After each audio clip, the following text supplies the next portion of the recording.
ನಟ ದರ್ಶನ್ ಪತ್ನಿ ಮನೆಯಲ್ಲಿ ಹಣ ಕಳ್ಳತನ ಪ್ರಕರಣಕ್ಕೆ ಸಂಬಂಧಪಟ್ಟಂತೆ 3 ಲಕ್ಷ ಹಣ ಕಳ್ಳತನ ಕೇಸಲ್ಲಿ ಪೊಲೀಸರಿಂದ ವಿಚಾರಣೆ ಮಾಡ್ತಾ ಇದ್ದಾರೆ. 3 ಲಕ್ಷ ಹಣ ಕಳ್ಳತನ ಕೇಸಲ್ಲಿ ಪೊಲೀಸರಿಂದ ವಿಚಾರಣೆ. ಮನೆ ಕೆಲಸದ ಮೂವರನ್ನ ಈಗಾಗಲೇ ಪೊಲೀಸರು ವಿಚಾರಣೆಯನ್ನ ನಡೆಸಿದ್ದಾರೆ. ಹಣ ಕಳ್ಳತನಕ್ಕೆ ಸಂಬಂಧಪಟ್ಟಂತೆ ವಿಜಯಲಕ್ಷ್ಮಿ ದೂರು ನೀಡಿದ್ರು. ಹೊಸಕೆರೆಹಳ್ಳಿ ಅಪಾರ್ಟ್ಮೆಂಟ್ನಲ್ಲಿ ಈ ಕೃತ್ಯ ನಡೆದಿರುವಂಥದ್ದು. ಬೆಂಗಳೂರಿನ ಸಿಕೆ ಅಚ್ಚುಕಟ್ಟು ಪೊಲೀಸರಿಂದ ವಿಚಾರಣೆಯಾಗಿದೆ. ನಟ ದರ್ಶನ್ ಪತ್ನಿ ಅವರ ಮನೆಯಲ್ಲಿ ಹಣ ಕಳ್ಳತನವಾಗಿದೆ. 3 ಲಕ್ಷ ಹಣ ಕಳ್ಳತನ ಆಗಿರುವಂಥದ್ದು. 3 ಲಕ್ಷ ಹಣ ಕಳ್ಳತನ ಕೇಸಲ್ಲಿ ಮನೆ ಕೆಲಸದ ಮೂವರನ್ನ ಕಾಕಿ ವಿಚಾರಣೆಯನ್ನ ನಡೆಸಿದೆ. ಹಣ ಕಳ್ಳತನಕ್ಕೆ ಸಂಬಂಧಪಟ್ಟಂತೆ ವಿಜಯಲಕ್ಷ್ಮಿ ಈಗಾಗಲೇ ದೂರು ನೀಡಿದ್ದಾರೆ. ಹೊಸಕೆರೆಹಳ್ಳಿಯ ಅಪಾರ್ಟ್ಮೆಂಟ್ನಲ್ಲಿ ಈ ಕೃತ್ಯ ನಡೆದಿದೆ. ಬೆಂಗಳೂರಿನ ಸಿಕೆ ಅಚ್ಚುಕಟ್ಟು ಪೊಲೀಸರಿಂದ ವಿಚಾರಣೆ ಆಗಿದೆ.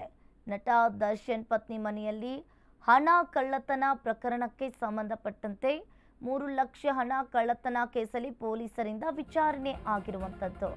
ದೇವ್ರಾಣೆ ನಾವು ಕದ್ದಿಲ್ಲ ಅಂತಿರೋ ಮನೆ ಕೆಲಸದವರು ಮನೆ ಕೆಲಸದವರ ಮೇಲೆ ಅನುಮಾನವನ್ನ ವ್ಯಕ್ತಪಡಿಸಿ ದೂರು ದಾಖಲಿಸಿದ್ದಾರೆ ವಿಜಯಲಕ್ಷ್ಮಿ. 3 ಲಕ್ಷ ಕಳ್ಳತನವಾದ ದಿನ ಮನೆಯಲ್ಲಿ 5 ಇರೋದು ಪತ್ತೆಯಾಗಿದೆ. 3 ಕೆಲಸಗಾರರು, ಮ್ಯಾನೇಜರ್, ವಿಜಯಲಕ್ಷ್ಮಿ ತಾಯಿ, ಬೇರೆ ಯಾರು ಫ್ಲಾಟ್ಗೆ ಹೋಗಿಲ್ಲ ಅನ್ನೋದು ಬೆಳಕಿಗೆ ಬಂದಿದೆ. ಅಪಾರ್ಟ್ಮೆಂಟ್ ಸಿಸಿ ಕ್ಯಾಮೆರಾ ಪರಿಶೀಲನೆ ವೇಳೆ ಈ ಕೃತ್ಯ ಬೆಳಕಿಗೆ ಬಂದಿರುವಂಥದ್ದು. ಮನೆ ಕೆಲಸದವರ ವಿಚಾರಣೆಯ ಬಳಿಕ ಉಳಿದವರ ವಿಚಾರಣೆಯನ್ನ ಮಾಡ್ತಾರೆ.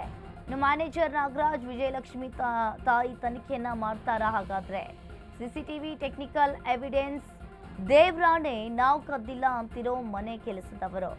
ಇನ್ನು ಒಂದು ರೀತಿಯಾಗಿ ಇಲ್ಲಿ ಸಿಸಿಟಿವಿ ಟೆಕ್ನಿಕಲ್ ಎವಿಡೆನ್ಸ್ ಅನ್ನ ಆಧರಿಸಿ ಈಗಾಗಲೇ ತನಿಖೆಯನ್ನ ಶುರು ಮಾಡಿದ್ದಾರೆ ಪೊಲೀಸರು.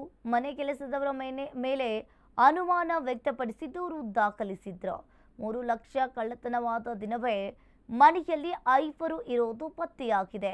3 ಕೆಲಸಗಾರರು, ಮ್ಯಾನೇಜರ್ ಹಾಗೂ ವಿಜಯಲಕ್ಷ್ಮಿ ತಾಯಿ, ಬೇರೆ ಯಾರೂ ಕೂಡ ಫ್ಲಾಟ್ಗೆ ಹೋಗಿಲ್ಲ ಅನ್ನೋದು ಈಗ ಬೆಳಕಿಗೆ ಬಂದಿದೆ. ಅಪಾರ್ಟ್ಮೆಂಟ್ ಸಿಸಿ ಕ್ಯಾಮೆರಾ ಪರಿಶೀಲನೆ ವೇಳೆ ಬೆಳಕಿಗೆ ಬಂದಿರುವಂಥದ್ದು. ಮನೆ ಕೆಲಸದವರ ವಿಚಾರಣೆ ಬಳಿಕ ಈಗಾಗಲೇ ಉಳಿದವರ ವಿಚಾರಣೆಯನ್ನ ಮಾಡ್ತಾರೆ ಪೊಲೀಸರು.